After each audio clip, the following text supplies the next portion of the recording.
السلام عليكم ورحمة الله وبركاته. نادي الزمالك نادي عريق ونادي كبير، ومش برحيل شخص أو وجود شخص يبقى فيه نادي اسمه نادي الزمالك. نادي الزمالك نادي كبير ونادي عظيم، ولابد أن يتكاتف كل المسؤولين وكل الجمهور الزمالك ومعه جمهور الأهلي حتى يعود نادي الزمالك نادي كبيرا وعظيما.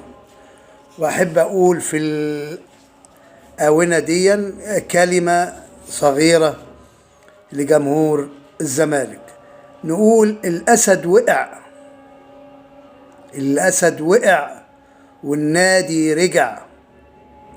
النادي برجاله مش مرتضى وعياله، ايد في ايد نبدأ من جديد، بالأخلاق يلين لك الحديد، ونطهر النادي من الزبالة والحسالة.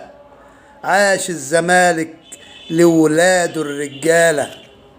دي رسالة بسيطة للجمهور العزيز والغالي ولنادي الزمالك برجالته.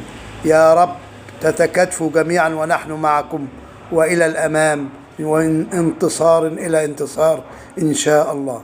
وشكرا، والسلام عليكم ورحمة الله وبركاته.